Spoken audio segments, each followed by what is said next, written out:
I also just wanted to take a minute to think about and kind of appreciate all of our mentors, advisors, presenters for this whole week.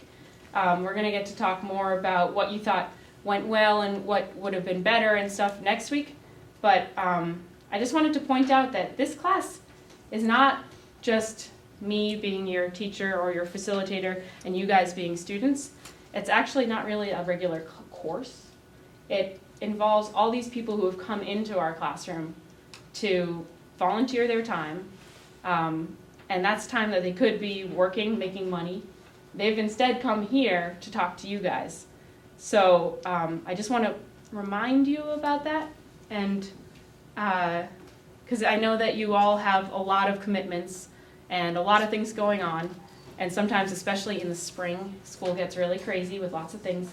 But I just want to remind you that a lot of people have helped to make this class happen, and I just thought we should appreciate that. So here's one of these people who's helped to make this class happen.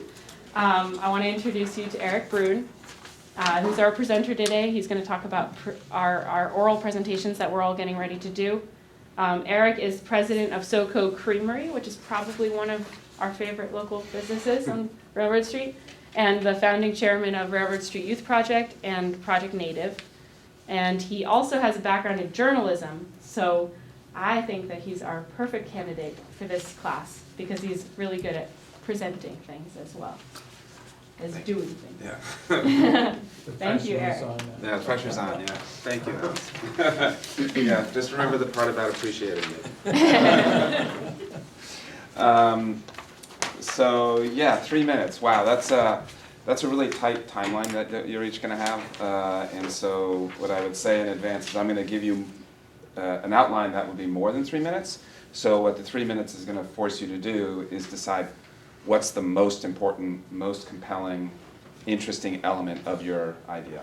And the most important thing when you're telling a story is to realize that there's somebody listening to you at the other end of the story. That it isn't just how you really want to think about how it's going to be heard, right? So you want to try to relate to the people who are in the audience. You want them to feel as though it's not an abstract concept. It's something that they get right away.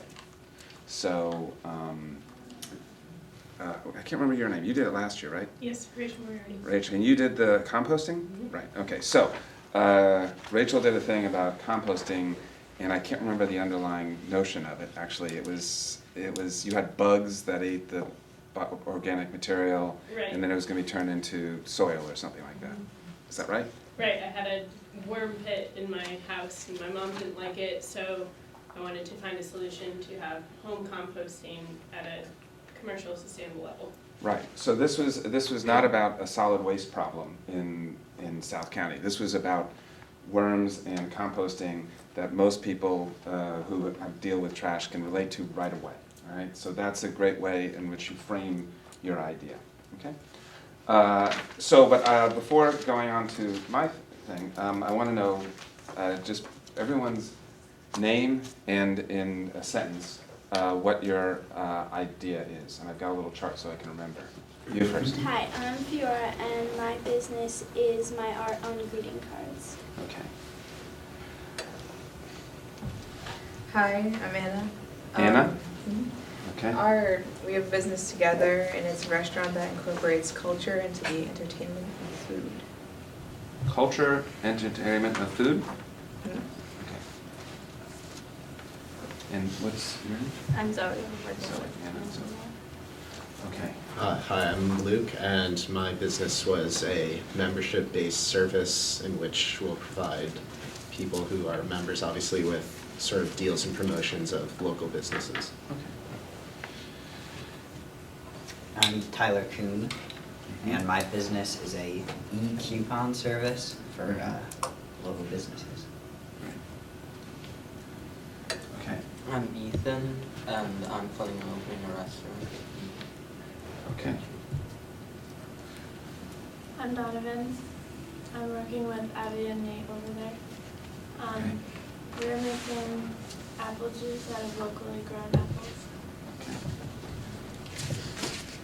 I'm Finn, and I'm making a magnet that is a alternative, like a handmade alternative to business cards. Vito, do you want to introduce yourself? Or do you know it? Me, You me? know. I'm a retired businessman from the garment industry in Okay. New York. Vito Paterno. All right. I'm Kate, I'm a designer, and I'm also mentoring. Okay. Oscar. Yep. I'm Elizabeth Orenstein, and I'm starting a beeswax candle making business, locally sourced and sustainable. I'm Michaela Loring, and I'm doing a food truck with local products. I'm Nate Chase. What was your name again? Nate Chase. Nate. And I'm working on the apple juice. Okay. I'm Abby. Apple juice. Yeah. I'm Nick, and I'm making a business that would make pens from local wood. Okay, thank you. All right, so I'm going to pass out, these are all great ideas, and just like last year, the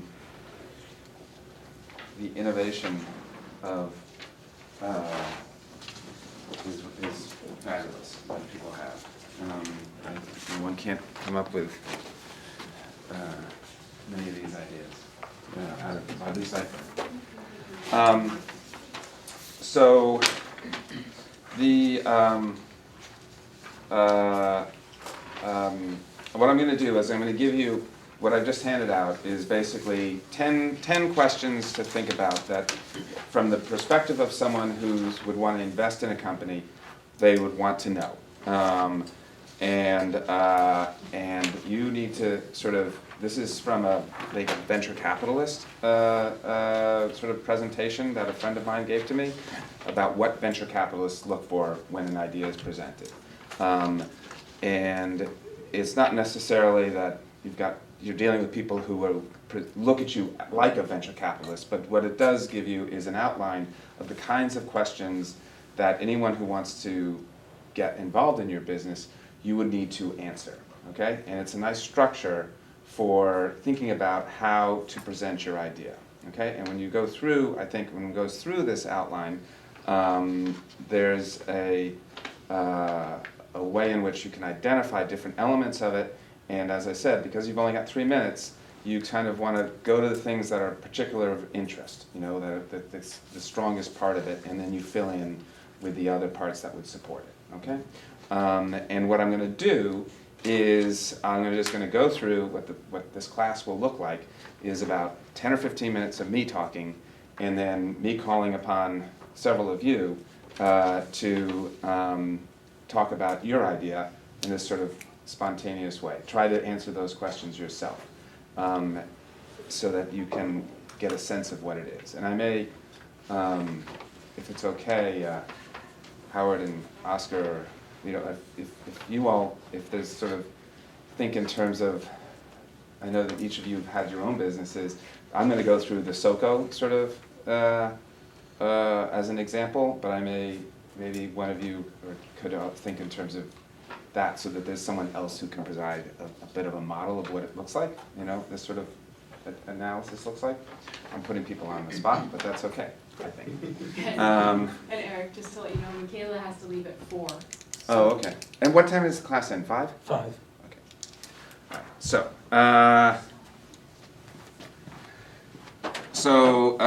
does this work? I think you need to draw on the Okay. board, which we can erase. Can I erase this? Yeah.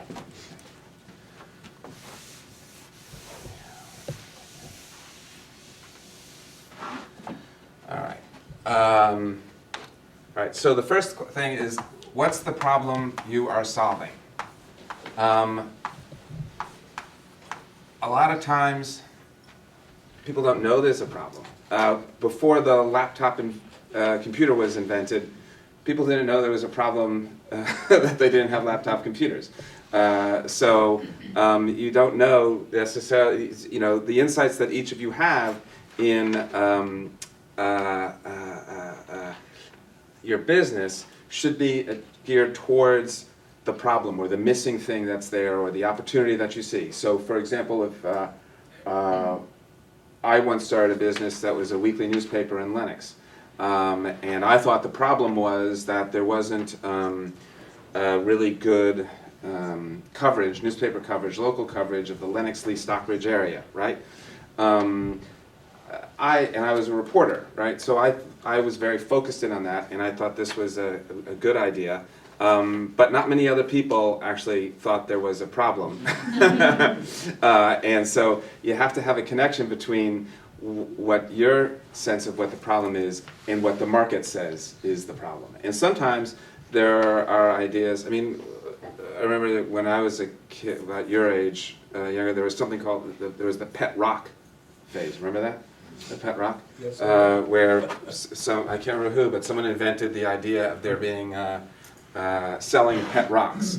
And who knew there was an opportunity in pet rocks? I remember once, and it was a phase, I mean it was a craze throughout the country. People bought pet rocks. And I remember one time in Cornwall, I saw someone, Cornwall, Connecticut, selling in October Berkshire leaves at a market, and people were buying it. It was cute. It was a nice idea. But so you have to understand what is the problem and how is that an opportunity for you. So if just because I don't think a pet rock is a problem doesn't mean it's not an opportunity. But you have to understand what it is that you're trying, what that is, have a really clear sense of that.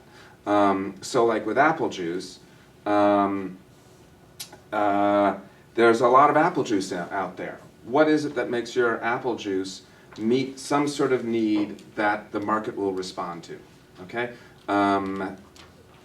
So that's how you think of it in those terms. You know, what is there? Just wanting to make apple juice and sell it isn't good enough, right, for a business idea.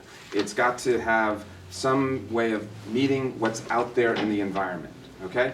When I say the environment, I don't mean habitat, natural habitat. I mean the marketplace. Okay?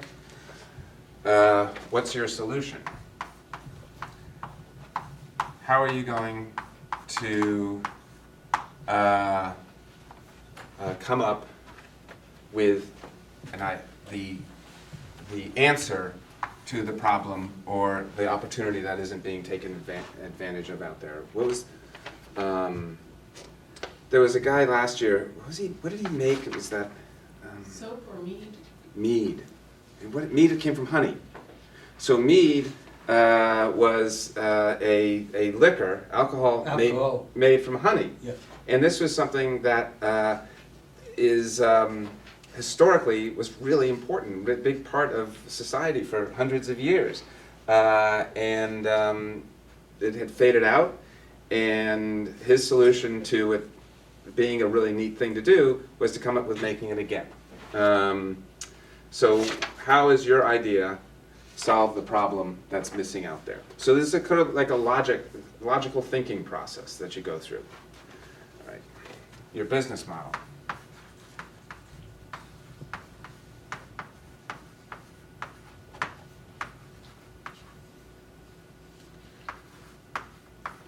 How do you develop what's the sort of the mechanics of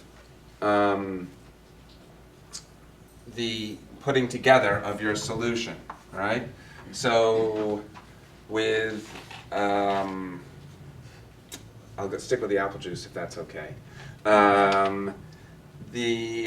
Your model is that you own an apple orchard, and so you're able to get your apples at virtually no cost.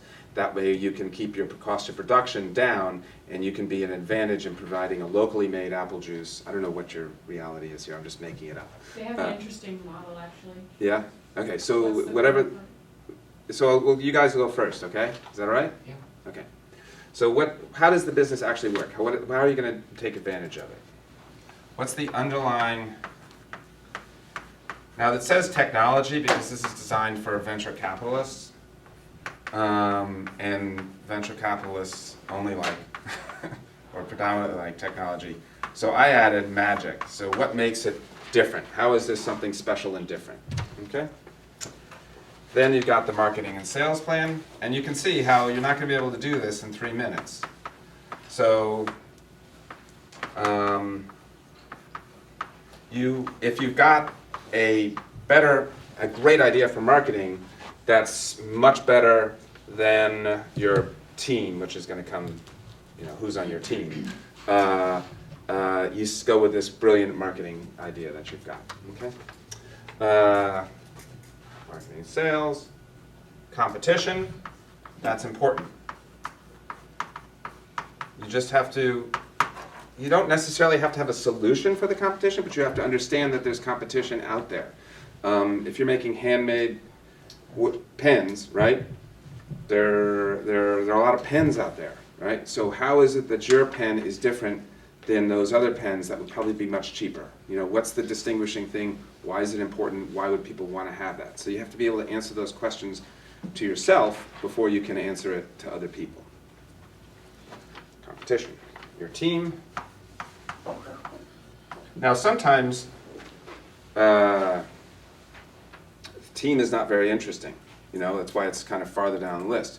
But if you have an idea for a new kind of, if you got an e-coupons idea, right? And Jeff Bezos, what's his name? Amazon. Bezos, yeah. Bezos is on your team, you start with that, okay? You start with that. I have an idea for an e-coupon business, and Jeff Bezos is the chairman of my board, all right? That's a strength. If it's your cousin Billy, you don't have to put that very high up in your description, okay?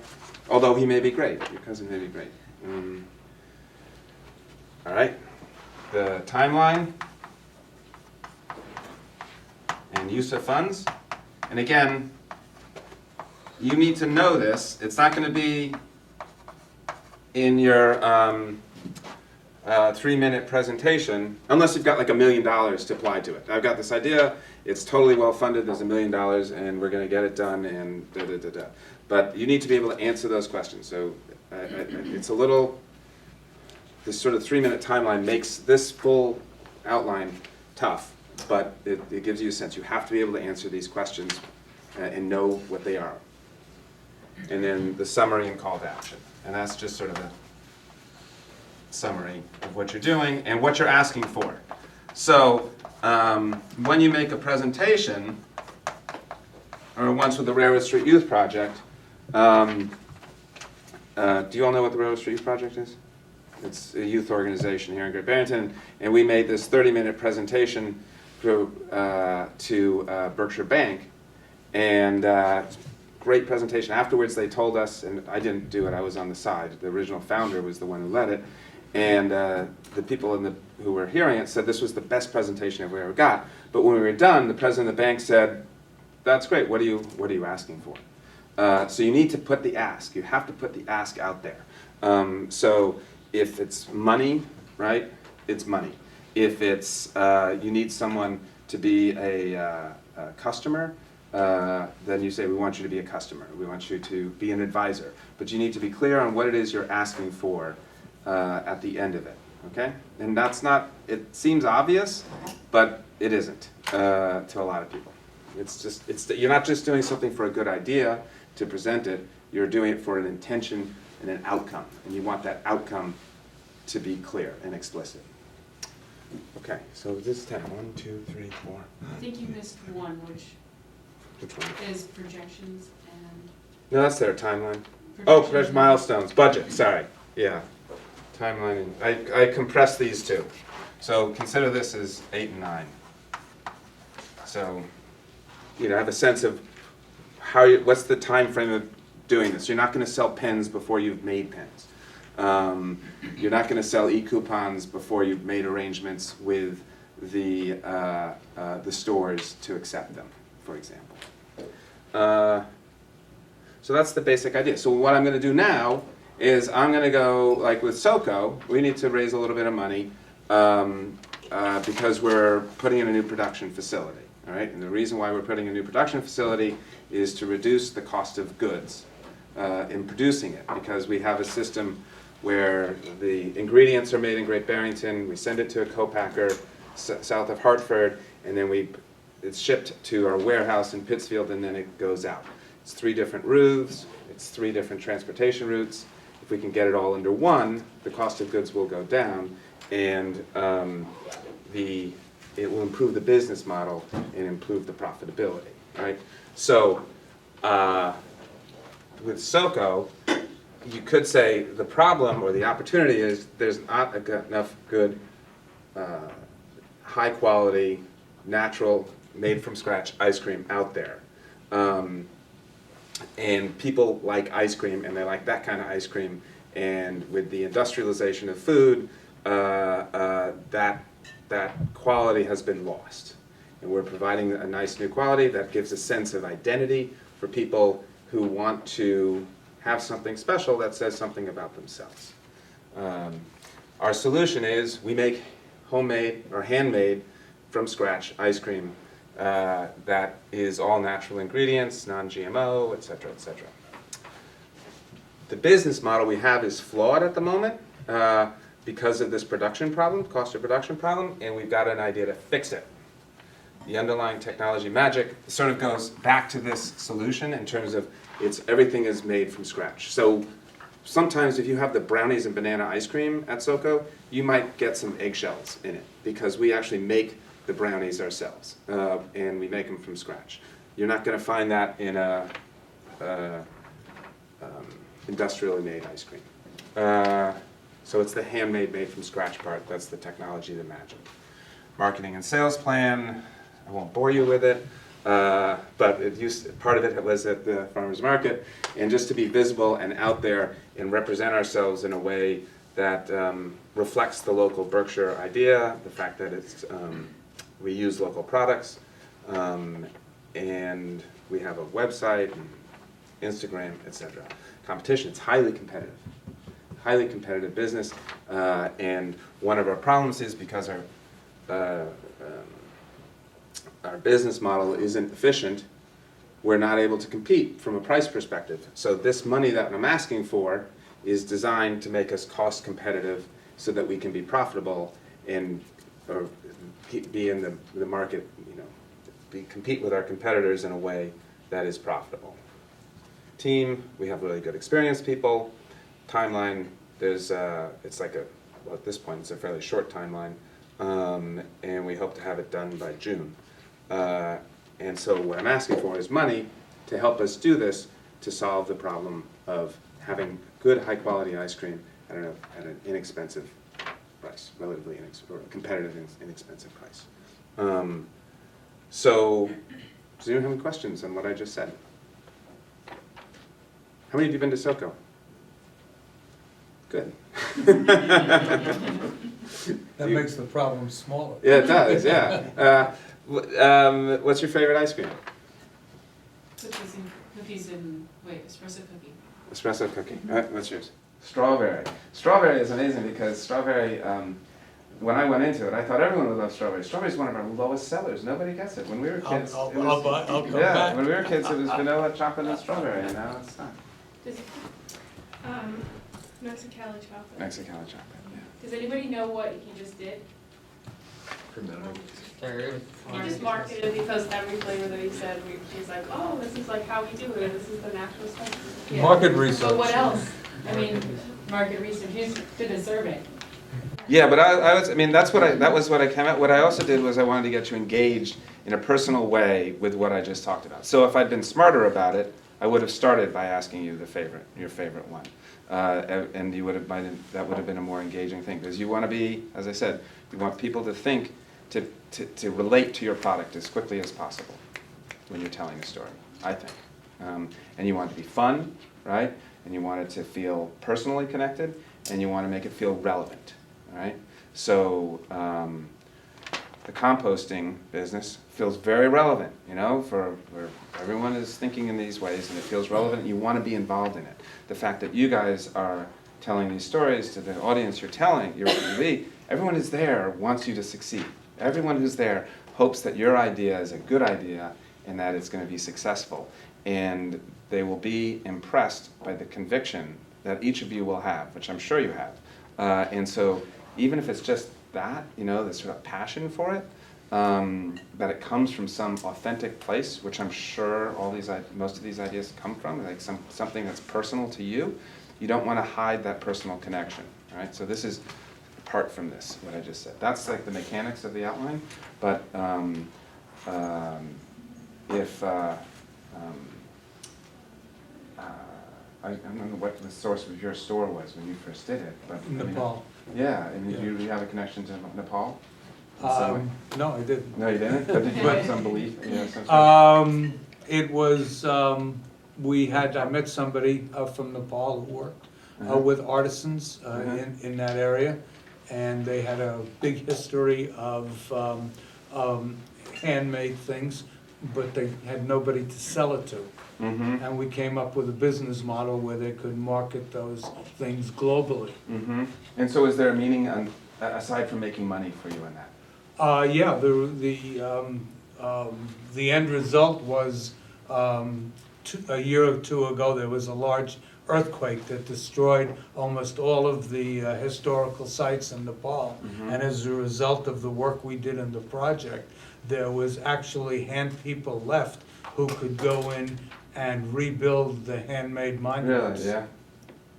Yeah, so that's the kind of thing that, you know, it's beyond money. When you're doing a business, when you're starting a business, right, money is a big part of it, right? But it's beyond, it's more than money. It's like something about you that you want to put out there in the world, okay? And if you can sort of reflect that in the way you tell the story, it'll be more compelling to the people who hear it. And the story was, next to each bit of merchandise, we had a picture of the artisan who made it, and a little biography, little biography about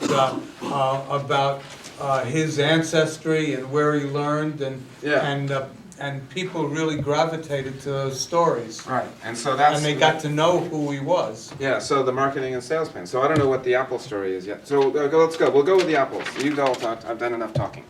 Can I just interrupt for a second? Do you guys recognize all these pieces from different places? So really, what Erik was just presenting is like a new way of looking at your business. And it's all of these pieces, you might need to think a little bit more about them, you might need to work a little bit more, you might need to do some more research, but you really have been acquainted with all of these already. A lot of them are in your business plan worksheet. So it's like a rearranging and like different questions maybe, but about the same thing.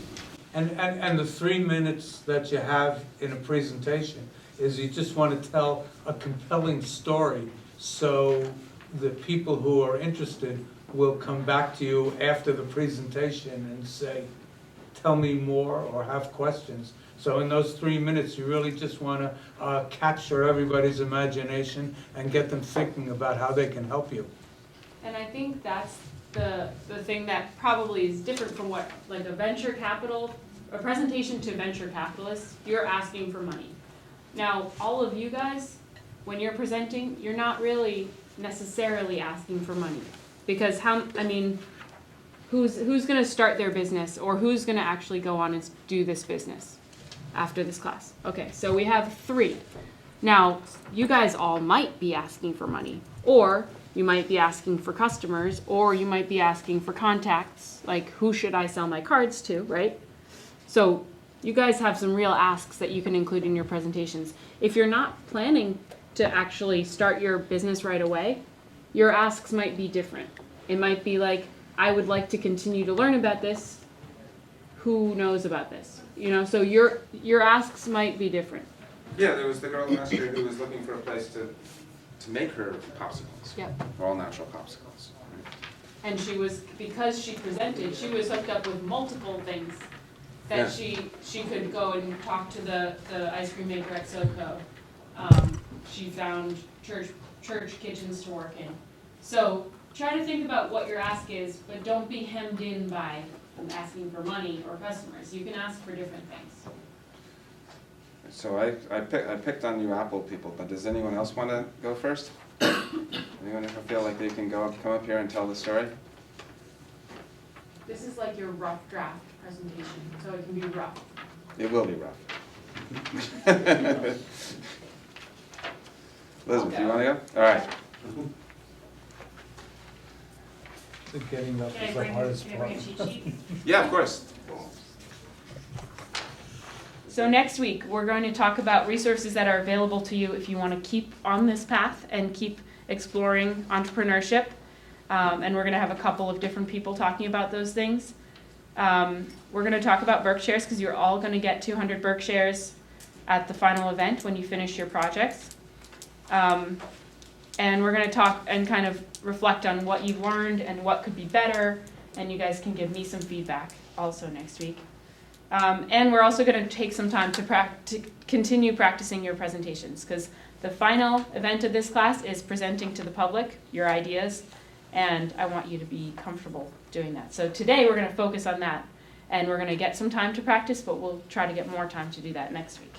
So then, the week after that, Tuesday, April 12th, we're going to have our event at 5 o'clock at Dewey Hall. Does everybody know where Dewey Hall is?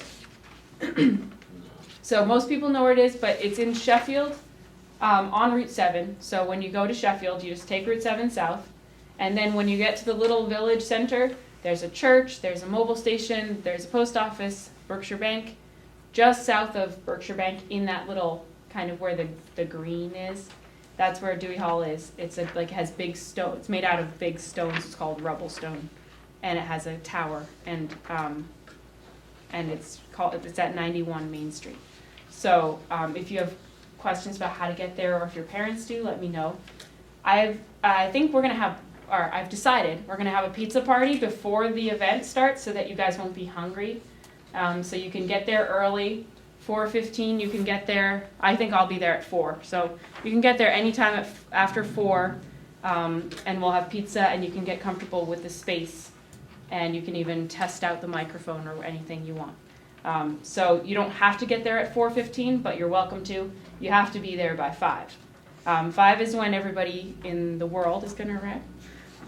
Everybody is invited to this event, so it's all of our presenters, all of our sponsors, all of our mentors and advisors are going to be invited, and you can invite your family and friends, and please do. And so we're going to have a little bit, here's what's going to happen on that day. Just to get you familiar so you're comfortable. So we're going to do intro. I'm going to do an intro to the program to talk about what we did this year. And then we're going to have presentations from all of you guys. So they're going to be really short presentations, 3 minutes, no more than 3 minutes for each business idea. So if you're working in a group, you'll have to figure out how you're going to break up your presentation. And then we're going to award everybody who has presented with their 200 Berkshires. And that will be kind of your reward, but also it could be your seed money if you want to get started with your idea. And then we're going to have some time for questions and answers from the audience. So all of you guys can be up in front of the audience, and I will take questions, and we can all kind of answer questions together. And it's mostly meant to be not putting you on the spot at all, but just getting a good discussion going. So it could be everything from like, Nick, where are you going to get your wood? Or have you thought of this? Or it could be like, Fiora, what do you need to make your business go? Like, do you need $500? Because I've got it. So it might be all sorts of things we don't even know, because it's the audience is going to come up with their own discussion and questions. And so here, where it says Business Plan Library, unless you guys talk with me and you for some reason don't want me to share your business plans, the business plans that you send to me, we're going to share them on our website. So we're going to make them available so that anybody in this region who wants to become an entrepreneur, has an idea, or wants to think about ideas for businesses in the area can look at your business plans and can benefit from the kind of the work that you've done and all of this work that we've done in this class. So if you have any questions about that, let me know, but we're going to share them on our website. And that's partially because this class is funded by our whole community. And it's kind of a way that our community is investing in these ideas and in all of you. So we like to be able to share that on our website and with people who might be interested. Because it could be like the spark for a good idea. that somebody might run with. Because you guys might not be ready to run with your ideas right now. If you're still in high school or you're going to college, you might not be ready, okay? But you might if you want. So let me know if you have any objection. Then at the bottom here, I have guidelines for your oral presentation. And a lot of this we're going to talk about today with Erik. But I just wanted to put it down in writing so you can refer to it so you don't have to worry so much about what am I supposed to do in my oral presentation. So it's 3 minutes long, which is really, it's going to fly by, so you have to figure out how you're going to fit in all your info into 3 minutes. And you can, it doesn't have to follow a certain prescripted way of doing it. If you need any kinds of special props or, you know, if you need a slide projector, let me know. I think it's probably better to do it without one. But if you need one, if you need anything, let me know ahead of time, far ahead of time. Okay, so we'll go over all that stuff. Now, in this sheet is kind of just the details of the class, of the presentation event. Everybody needs to come, and Michaela, thank you for letting me know that there was going to be a conflict. Now there's not, right? Yeah, they moved it. Okay, so if you have any conflicts, let me know. But really, this is like the highest priority thing for you all to come and present. And that's how you can finish the class and get your 200 word shares. So the last thing I wanted to just mention on this sheet, well, it's free, so anybody who's coming, you can tell them that it's a free event and you can invite everybody that you want to invite. And I wanted to point out the dress code part. So I'm asking you guys to dress up. If anybody has questions about what that looks like, let me know. But I just want you to look good and professional because you're going to be presenting yourselves in front of our community. And I think it's time to celebrate and dress up. So let me know if you have any questions, but I think boys should probably wear slacks and shirts tucked in and ties and jackets. And girls can wear lots of different things. There's lots of different options, but look nice. So are there any questions about all that before we get to, if you have any questions, just email me or call me this week. And